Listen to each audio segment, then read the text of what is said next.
ছোট পর্দার প্রখ্যাত অভিনেত্রী আসনা হাবিব ভাবনা প্রায়ই কাজের বাইরে নানা কারণে খবরের শিরোনামে আসেন। সামাজিক মাধ্যমেও তার উপস্থিতি প্রায়ই আলোচিত হয়। কখনো সাহসী লুক দিয়ে নিজেকে তুলে ধরেন, আবার কখনো বিতর্কের মুখেও পড়েন।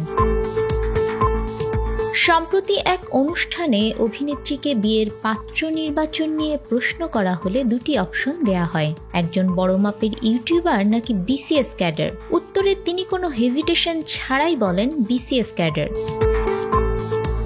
এছাড়া ভাবনা আরও বলেন, আমার মা বাবা এখনও আমাকে বিসিএস পরীক্ষায় বসতে বলছেন, আমি এটা দিতে পারি। গত বছরও আমার আব্বু বলেছিল, যদিও আমার বয়স এখনও বিসিএস পরীক্ষায় অংশ নেয়ার উপযোগী। ভাবনার এই মন্তব্যটি তার ভক্তদের মধ্যে নতুন কৌতূহল সৃষ্টি করেছে। অনেকেই তার সিদ্ধান্তকে প্রশংসা করেছেন, আবার কিছু মানুষ তার বিসিএস পরীক্ষায় অংশগ্রহণের সম্ভাবনা নিয়ে আলোচনা শুরু করেছেন।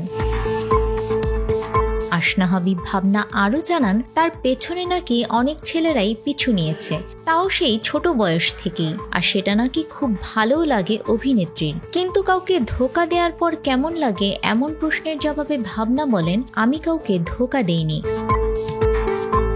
ভাবনা শুধু অভিনেত্রী নন, তিনি একজন মডেল ও পুরস্কারপ্রাপ্ত নৃত্যশিল্পীও। অভিনয় জীবন শুরু করেন নট আউট নাটকের মাধ্যমে। এটাই ছিল তার প্রথম টিভি নাটক। পরে তিনি একের পর এক ধারাবাহিকে কাজ করতে থাকেন। 2017 সালে তিনি তার চলচ্চিত্র ক্যারিয়ার শুরু করেন ভয়ঙ্কর সুন্দর চলচ্চিত্রের মাধ্যমে। তবে বর্তমানে কাজের ব্যস্ততা কম থাকলেও সামাজিক মাধ্যমে বেশি সরব থাকেন ভাবনা।